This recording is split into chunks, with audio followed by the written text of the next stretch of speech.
सभी महाराष्ट्रवासियों को नमस्कार। महायोजना अलर्ट यूट्यूब चैनल पर आपका एक बार फिर से स्वागत है। आज हम आपके लिए लेके आए हैं एक नई योजना जो कि 15 जुलाई 2025 को महाराष्ट्र की विधानसभा में प्रस्तुत की गई थी। ये योजना वरिष्ठ नागरिकों के लिए है और इस योजना की सहायता से वरिष्ठ नागरिकों को बहुत बड़ी सहायता मिलने वाली है। इस योजना की सहायता से 7,000 रुपये हर महीने वरिष्ठ नागरिक को दिए जाएंगे। इस योजना की सहायता से वरिष्ठ नागरिकों के लिए बहुत बड़ा तोहफा महाराष्ट्र सरकार लेके आई है। 15 जुलाई 2025 को महाराष्ट्र सरकार अधिनियम ने ये फैसला किया है कि वरिष्ठ नागरिकों को 7,000 रुपये प्रति माह वित्तीय सहायता दी जाएगी। वरिष्ठ नागरिकों के बीमार पड़ने पर सरकारी अर्ध सरकारी अस्पतालों में 5 लाख रुपये की निःशुल्क सहायता सेवा देने का जो फैसला है वो महाराष्ट्र सरकार ने अभी किया है। महाराष्ट्र सरकार वरिष्ठ नागरिकों के लिए हमेशा से ही आगे रही है और वरिष्ठ नागरिकों की देखभाल और उनका ध्यान रखने के लिए महाराष्ट्र सरकार हर बार नई नई योजनाओं को लाती रहती है। इस बार महाराष्ट्र सरकार एक नई योजना लेके आई है जिसके अंदर 7,000 रुपये हर महीने महाराष्ट्र सरकार जो वरिष्ठ नागरिक हैं उनके खाते में डालेगी। तो आज हम आपके लिए लेकर आए हैं नई योजना। तो अभी तक आपने इस चैनल को सब्सक्राइब नहीं किया है तो सब्सक्राइब जरूर कर लें और ऐसी ही नई नई योजनाओं की अपडेट पाने के लिए इस चैनल को सब्सक्राइब करके इसके साथ जुड़े रहें। तो हम आइए आपको बताते हैं कि इस योजना का नाम क्या है और कैसे इस योजना का लाभ आपको मिल सकता है।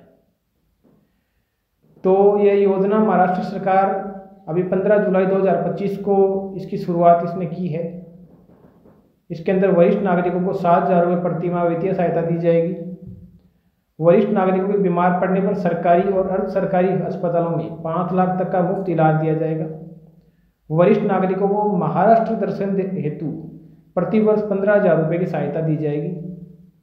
यदि वरिष्ठ नागरिकों को कोई अभिभावक नहीं है या उनके अभिभावक उनकी देखभाल नहीं कर रहे हैं तो वरिष्ठ नागरिकों को आवास और भोजन आदि की सभी व्यवस्थाएं सरकार द्वारा की जाएंगी। वरिष्ठ नागरिकों को विभिन्न समस्याओं और विवादों के समाधान के लिए टोल फ्री हेल्पलाइन नंबर भी अब से जारी कर दिया गया है। इस योजना का जो उद्देश्य है, जो इसके शुरू करने के पीछे जो उद्देश्य है वो ये है कि महाराष्ट्र राज्य में वरिष्ठ नागरिकों की संख्या दिन प्रतिदिन बढ़ती जा रही है। कई वरिष्ठ नागरिकों की आर्थिक स्थिति बहुत ज़्यादा खराब है। कुछ वरिष्ठ नागरिक लाचारी की स्थिति में जा रहे हैं। बुढ़ापे में वे कई तरह की शारीरिक बीमारियों से ग्रस्त हो जाते हैं। उनके पास दवाई लेने के लिए भी पैसे नहीं होते हैं और उनकी आर्थिक मदद जो है वो कोई नहीं करता है। ऐसे में केंद्र सरकार ने 70 वर्ष की अधिक आयु से बुजुर्गों के लिए प्रधानमंत्री आयुष्मान वय वंदना योजना की शुरुआत की है, जबकि रेलवे ने 60 वर्ष और उससे अधिक आयु की महिलाओं को रेलवे टिकट में 50% और 65 वर्ष और उससे अधिक आयु के पुरुषों को टिकट में 50% की छूट दी है। राज्य परिवहन निगम ने वरिष्ठ महिलाओं और पुरुषों को टिकट में 50% की छूट दी है। विभिन्न योजनाओं के लिए वरिष्ठ नागरिकों की आयु सीमा अलग अलग है। प्रस्तावित योजनाओं के लिए आयु सीमा कम से कम 65 वर्ष और उससे अधिक होनी अनिवार्य रहेगी। केंद्र और राज्य सरकारों द्वारा वरिष्ठ नागरिकों के लिए बनाई गई योजनाएं बहुत ही लाभदायक रहेंगी। इसलिए विधेयक का मुख्य उद्देश्य वरिष्ठ नागरिकों को अधिक सुविधाएं और रियायतें प्रदान करने के लिए सरकार द्वारा कानूनी प्रावधान करना है। तो ये थी योजना जिससे वरिष्ठ नागरिक अब अपनी ज़िंदगी को अच्छे से जी पाएंगे। प्रधानमंत्री आयुष्मान वय वंदना योजना महाराष्ट्र में अब शुरू की जा रही है।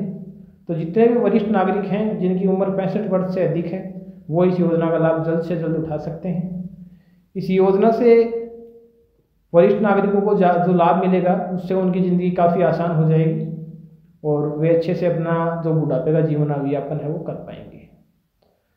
अगर आपको वीडियो अच्छा लगा हो तो वीडियो को सब्सक्राइब जरूर करें और लाइक करके अपने सभी दोस्तों को इस वीडियो को शेयर करें ताकि उन्हें भी इस योजना का पता चल सके और वो भी जल्द से जल्द इस योजना का लाभ उठा सकें। धन्यवाद।